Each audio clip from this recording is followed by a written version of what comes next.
Hi friends, I am Sulina. Today's topic is residence and tax liability. In the previous sessions, we were discussing about Income Tax Act of 1961, its historical background, some important aspect relating with Income Tax Act of 1961 like income, gross total income, previous year, assessment year, etc. Today we are going to learn the residence and tax liability or the relationship between residence and tax liability of an assessee. You all know that an assessee may earn his income in India or outside India or both places. Which income is assessable in India depends on the residential status of an assessee. അപ്പോൾ നമുക്കറിയാം ഒരു അസസിക്ക് ഇന്ത്യക്കകത്ത് income earn ചെയ്യാം, ഇന്ത്യക്ക് പുറത്ത് income earn ചെയ്യാം, അല്ലെങ്കിൽ ഈ രണ്ട് പ്ലേസിലും ഇൻകം ഏൺ ചെയ്യാവുന്നതാണ്, ഇന്ത്യക്കകത്തും പുറത്തും. Which income is assessable in India depends on his or her residential status of an assessee during the previous year. അപ്പോൾ ഇന്ത്യയിൽ ഏത് ഇൻകത്തിനാണ് ടാക്സബിലിറ്റി എന്നുള്ളൊരു ക്വസ്റ്റ്യൻ വന്നാൽ ആ പെർട്ടിക്കുലർ അസസിയുടെ റെസിഡൻഷ്യൽ സ്റ്റേറ്റസ് എപ്പോഴുള്ളതാണ് during the previous year. Previous ഇയറിലെ residential status is very much important. So what is a previous year? I already mentioned the previous year consisted of 12 months period of time which is immediately preceding the current assessment year. നിങ്ങൾക്ക് എല്ലാവർക്കും അറിയാം, നിലവിലുള്ള current assessment ഇയറിന് തൊട്ട് മുന്നിലുള്ള 12 മാസത്തെ കാലത്തെയാണ് നമ്മൾ എന്തെന്നറിയപ്പെടുന്നത് previous year. Normally, this assessment year is a financial year. Financial year means what? A 12 months period of time which is commencing from 1st April of every year and ends on 31st March of the very next year. That is the financial year. Naturally, the current financial year comprises of 1st April 2020-21 to 31st March of 2020-22 is the current financial year. Therefore, the previous year means what is it? The 12 months period immediately preceding the current financial year. That is, it starts from 1st April of 2020 to 31st March of 2020-21. ഈ ഒരു 12 മാസക്കാലം earn ചെയ്യുന്ന ഇൻകത്തിനാണ് നമ്മൾ ഏത് വർഷം tax കൊടുക്കുന്നത് rate അനുസരിച്ച് 21-22 assessment ഇയറിലെ rate അനുസരിച്ചിട്ട്, ഇൻകം ടാക്സ് റേറ്റ് അനുസരിച്ച് ടാക്സ് കൊടുക്കേണ്ടി വരുന്നത്. That is why this previous year has got a special significance in the Income Tax Act. That means any assessee, the income belonging to such an assessee during the previous year will be assessed during the assessment year. That is why this previous year has got a special importance in the income tax valuation time or valuation. Now we can go for what is the residence of an assessee. ഒരു അസസിയുടെ residence എന്താണെന്ന് നമുക്ക് നോക്കാം, അല്ലെങ്കിൽ അതിൻ്റെ importance എന്താണെന്ന് നമുക്ക് നോക്കാം. The scope of total income of an assessee along with his residential status is determined with reference to his resident in India in the previous year. അതായത് ഒരു അസസിയുടെ total income liable to be taxed, അതിനെയാണ് നമ്മൾ scope of total income എന്ന് പറയുന്നത്. അതായത് ടാക്സിന് വേണ്ടി വിധേയമാക്കാവുന്ന വരുമാനം എത്രയാണെന്നുള്ളതാണ് സ്കോപ്പ് ഓഫ് ടോട്ടൽ ഇൻകം. ഇത് എങ്ങനെയാണ് നിശ്ചയിക്കുന്നതെന്ന് ചോദിച്ചു കഴിഞ്ഞാൽ based on his or her residential status in India during the previous year. അതായത് പ്രീവിയസ് ഇയറിൽ ഈ അസസിയുടെ റെസിഡൻഷ്യൽ സ്റ്റേറ്റസ് എന്താണ്, അതിനെ അനുസരിച്ചിട്ടാണ് ആ അസസിയുടെ scope of liability to tax ഇരിക്കുന്നത്, അല്ലെങ്കിൽ സ്കോപ്പ് ഓഫ് ലൈബിലിറ്റി ഇരിക്കുന്നത്. ടാക്സ് ലൈബിലിറ്റി എന്ന് പറയുന്നത് depends on the residential status of an assessee during the previous year, as well as the scope of total income is also depends on his or her residential status during the previous year. That much important has got this previous year. So on the basis of residence, the assessees are divided into 3 categories. നമുക്കറിയാം, റെസിഡൻസിൻ്റെ ബേസിൽ അസസികളെ 3 ആയിട്ട് തരംതിരിക്കാൻ പറ്റും. അതായത് particularly for individual assessees concerned, that individual assessees based on the residence will be persons who are resident in India, ordinarily known as or popularly known as ordinarily resident, and person who are not ordinarily resident in India. And the third category is person who are non-resident. So here says that based on the residential status of an assessee can be classified as three categories. The first one, resident but ordinarily resident, resident but not ordinarily resident, and non-residents. Again, there are separate rules for determining the residence of different kinds of assessees. പല തരത്തിലുള്ള assessee ഉണ്ട്, നമുക്കറിയാം. അതിൽ ഏറ്റവും പ്രധാനമായിട്ട് നമ്മളിപ്പോൾ discuss ചെയ്യുന്നത് individual അസസിയെ സംബന്ധിച്ചിടത്തോളമാണ്. ഇനി മറ്റു ചില അസസീസ് നമുക്ക് അറിയാം. അവ ഇപ്രകാരമാണ്.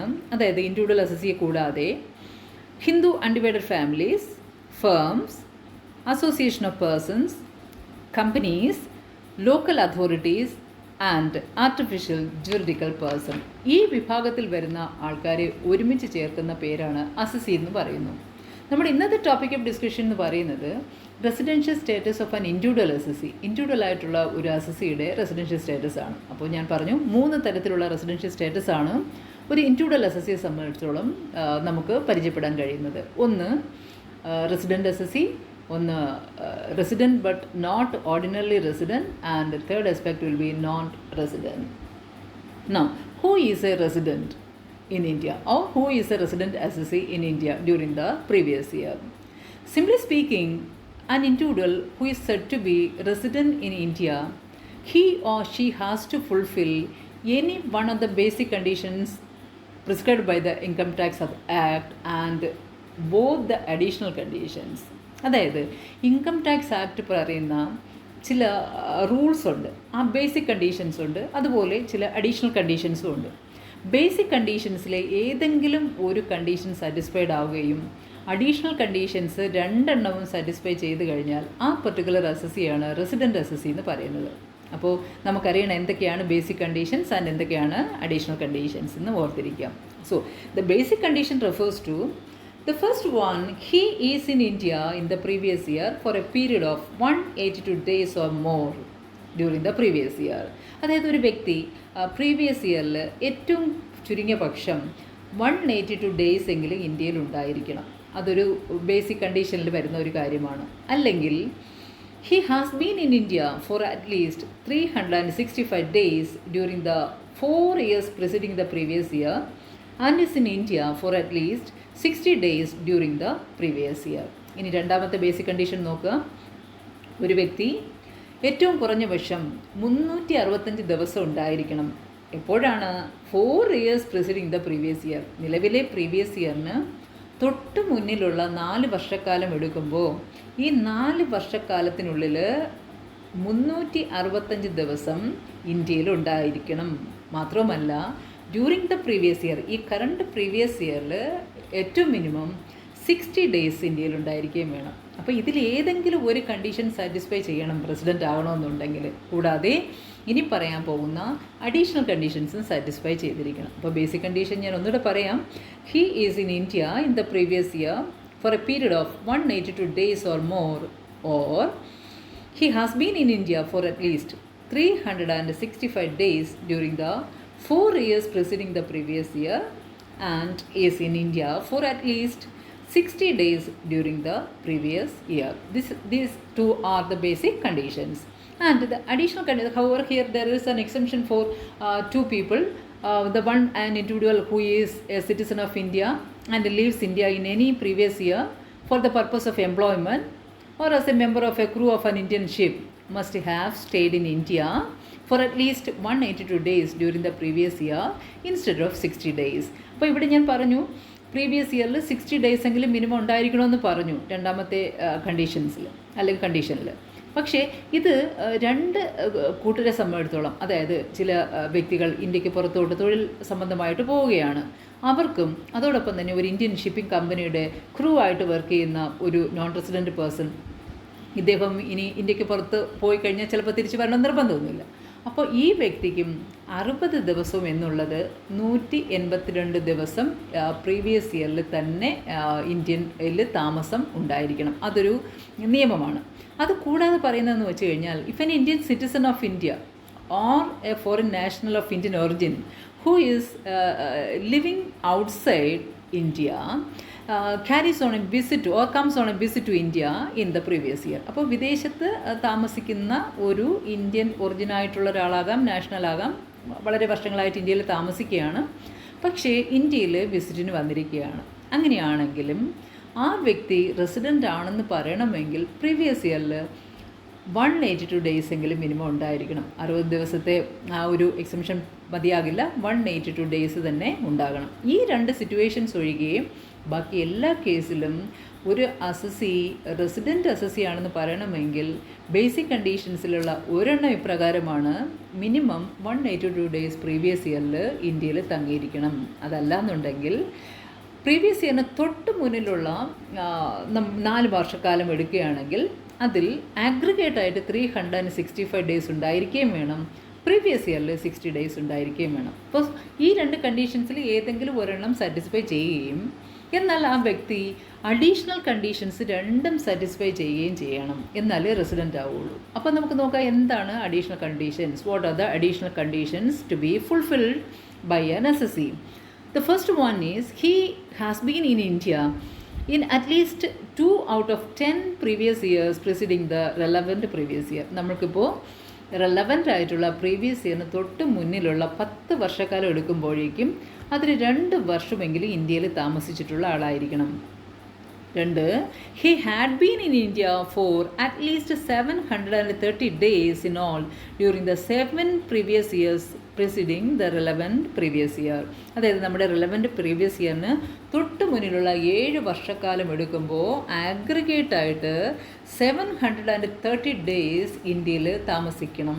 അപ്പോൾ ഈ 2 കണ്ടീഷൻസും കൂടെ ഫുൾഫിൽ ചെയ്താലേ ഒരു ഇൻഡിവിജ്വലിനെ റെസിഡൻറ്റ് ഇൻഡിവിജ്വൽ എന്ന് പറയാനായിട്ട് പറ്റുള്ളൂ according to the income tax act. അപ്പോൾ ചുരുക്കി പറഞ്ഞാൽ ഇപ്രകാരമാണ്: ഒരു അസസി ബേസിക് കണ്ടീഷൻസിൽ ഏതെങ്കിലും ഒരെണ്ണം സാറ്റിസ്ഫൈ ചെയ്യുകയും അഡീഷണൽ കണ്ടീഷൻസ് രണ്ടും സാറ്റിസ്ഫൈ ചെയ്യുകയും ചെയ്താൽ ആ പെർട്ടിക്കുലർ വ്യക്തിയെ നമ്മൾ റെസിഡൻ്റ് എന്ന് പറയും. ഇപ്പോൾ resident means an individual who has to fulfill any one of the basic conditions and both the additional conditions. Then only that individual can be said to be known as a resident individual. Okay. Then who is a non-resident individual? Simply we can say that a person who neither satisfies these basic conditions, we can call him as non-resident. അപ്പോൾ നേരത്തെ പറഞ്ഞ basic conditions ഒന്നും satisfy ചെയ്യാത്ത ഒരാൾ ഉണ്ടെങ്കിൽ അദ്ദേഹം ആ previous ഇയറിൽ എന്തായിട്ടായിരിക്കും അറിയപ്പെടുന്നത്? നോൺ റെസിഡൻ്റ് ആയിട്ടായിരിക്കും അറിയപ്പെടുന്നത്. ഇനി what about the case with not ordinary resident? Such a person he may sometimes fulfill any one of the basic conditions but none of the additional conditions. Basic കണ്ടീഷൻസിൽ ഏതെങ്കിലും ഒരെണ്ണം satisfy ചെയ്തിട്ടുണ്ടാവാം, പക്ഷേ additional conditions ഒന്നും satisfy ചെയ്തിട്ടില്ല എങ്കിൽ he is said to be known as not ordinarily resident. He is actually resident but not ordinarily resident. So the residential status of an assessee will be such a way that we can classify it as 3 different categories of assessees: resident assessee, resident but not ordinarily resident assessee, and a non-resident assessee. So the tax liability of such people or an individual will always depends on his or her residential status during the previous year. This is all about the residential status of an individual assessee. Hope you understood the lesson. The next day we can learn the residential status of other classes of assessees or other type of assessees like Hindu undivided family, partnership firms, corporate assessees, association of persons or body of individuals, and artificial juridical persons. Thank you so much.